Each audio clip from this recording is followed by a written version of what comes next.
Mari sama-sama kita buka di dalam Yohanes pasal yang ke-8 ayat yang ke-12. Kita kesediaannya berhasil untuk membantu membaca Yohanes 8 ayat yang ke-12 ini. Silakan ya.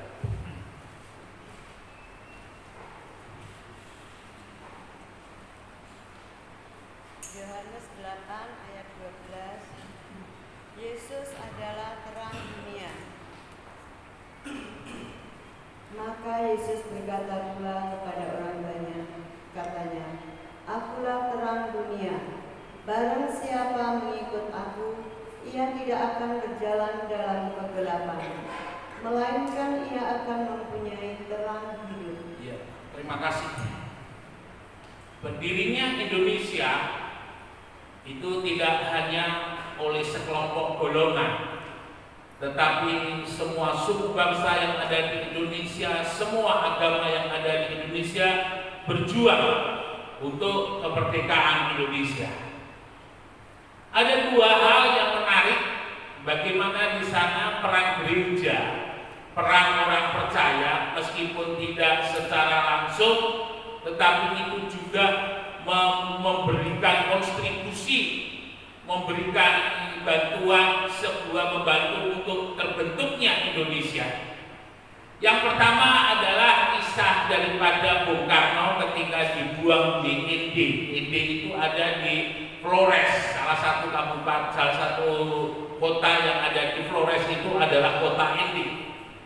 Ketika saya berada di sana, saya sempat mengunjungi rumah pembuangan daripada Bung Karno. Ya, kurang lebih selama 4 tahun Bung Karno ada di Inde, dan awal-awal ketika dibuang di Inde pada waktu itu Bung Karno sempat frustasi. Ya, konon Bung Karno rasanya kepingin mati karena di Inde pada waktu itu adalah kondisinya sangat sepi, tidak seperti sekarang. Sampai akhirnya karena Bung Karno ini orangnya akrab, bertemu dengan orang-orang sekitar, dan kebetulan rumah pengasingan itu dekat dengan gereja Santa Teresia. Jadi jalannya namanya, kalau saudara mau lihat ke sana, paling mudah jalan gereja. Di sebelah daripada gereja Santa Teresia tempat Bung Karno biasa ke sana itu ada GPPS di seberang jalan. Ya, jadi jalannya enak sekali. Nah, konon ketika Bung Karno berada di Inde, setelah bertemu dengan pastor, bertemu dengan banyak orang, kemudian beliau mulai mengenal banyak tentang gereja di sana. Dan rupanya gereja Santa Teresia itu ada satu tempat, seperti saya ditunjukkan, ini adalah tempat Bung Karno biasa merenung tentang Pancasila. Jadi unik memang. Jadi Pancasila Indonesia itu terilhami Bung Karno di dalam gereja, ya, di dalam gereja yang ada di Inde. Lalu kemudian kadang Bung Karno juga pergi ke alun-alun begitu di kota Inde, di tempat perenungannya juga.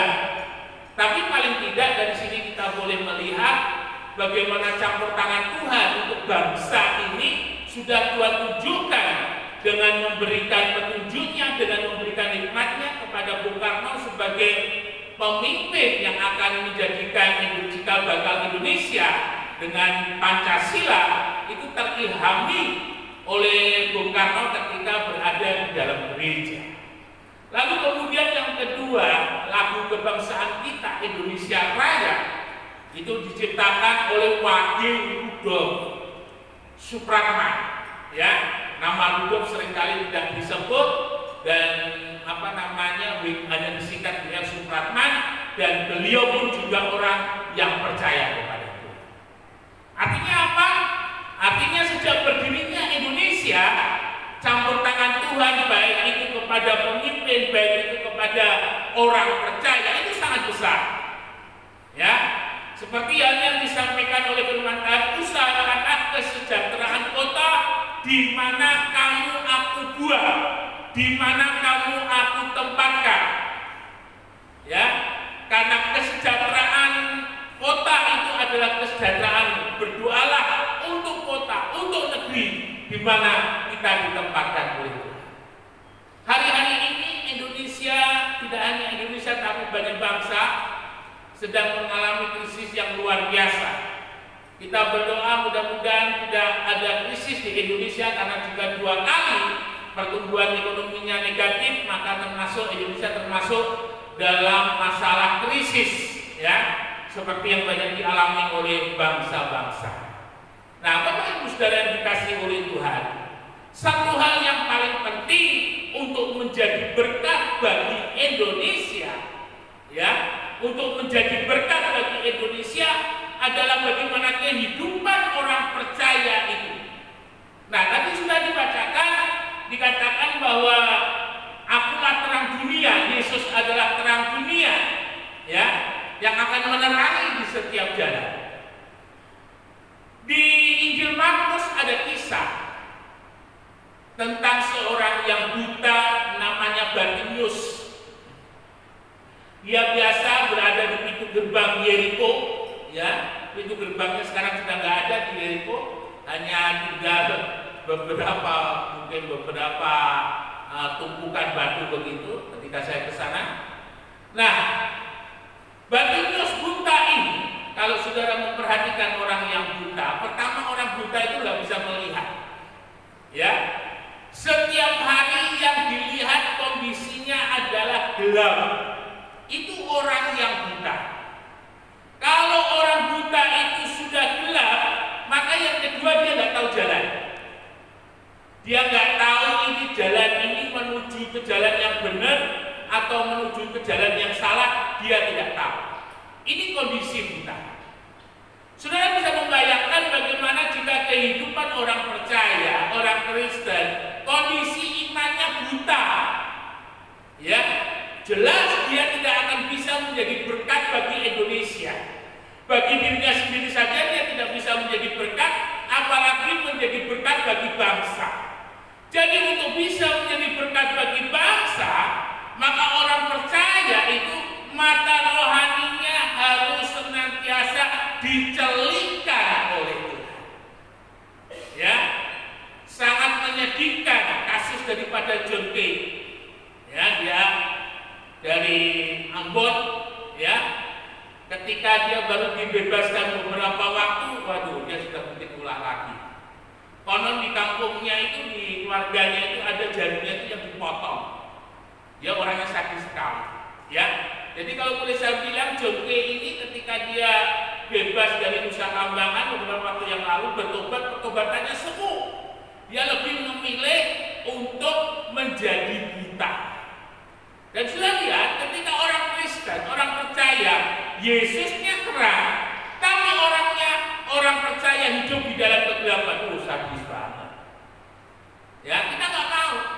Tuhan nggak tahu kehidupan orang percaya itu buta, rohaninya buta, nggak tahu mana yang benar, mana yang salah, nggak tahu mana yang hitam, mana yang putih, buta. Dan saudara ingat, ketika kondisi orang percaya itu dalam kondisi yang buta, Yesaya 59 1 dan 2, ya, dikatakan tangan Tuhan tidak kurang panjang untuk terulur untuk menolong, telinga Tuhan tidak kurang tajam untuk mendengar, tetapi yang menjadi pemisah sehingga tangan Tuhan itu tidak terulur, yang menjadi pemisah sehingga Tuhan tidak mendengar doa kita adalah segala dosa-dosa. Dengan kata lain, ketika kehidupan kerohanian kita buta, ya, maka itu akan membuat tangan Tuhan tidak terulur, akan membuat telinga Tuhan tidak mendengar, ya, dan jalan yang kita tempuh adalah jalan yang buta. Jalan yang buta, dia tidak ada masa depan di dalam hidup kita. Sudah lihat seperti yang dialami oleh pembobol Bank BNI yang sampai lari ke ke Serbia, luar biasa ini. Ya, bagaimana dia dalam kehidupannya, dari sukunya, dari tempat tinggalnya, dia adalah orang yang percaya tapi buta. Dan sudah lihat apa yang ditabur itu yang dituai. Orang buta dia menabur di dalam kegelapan, maka dia akan menuai badai. Ya, orang buta dia tidak bisa menabur di tanah yang baik dan dia tidak menuai Ini hati-hati dalam kehidupan kita sebagai orang yang percaya. Dikatakan di sini Yesus adalah sebagai terang. Ya, ketika terang, maka jalan hidup kita adalah jalan hidup sesuai firman Allah. Firman-Mu itu adalah pelita bagiku, terang bagi jalanku. Dan ketika kehidupan kita melek, kehidupan kita tercelek rohaninya, maka kita pasti akan berjalan di dalam terangnya firman Allah itu untuk menuntun kepada masa depan yang penuh pengharapan. Terus berkarya bagi bangsa ini, terus menjadi berkat bagi bangsa ini lewat apa yang saudara bisa untuk Indonesia? Ya, apakah saudara sebagai profesional? Apakah saudara sebagai pengusaha? Apakah saudara sebagai seorang musisi mungkin? Sebagai seorang hamba Tuhan, pelayan Tuhan mungkin? Hiduplah selalu di dalam terang. Ya, jangan hidup dalam buta. Karena kalau kita buta kita tidak akan sampai kepada tujuan. Tetapi kalau kita celek, maka kita boleh sampai kepada masa depan yang penuh pengharapan. Tuhan Yesus memberkati, Tuhan Yesus menolong kita semua. Merdeka!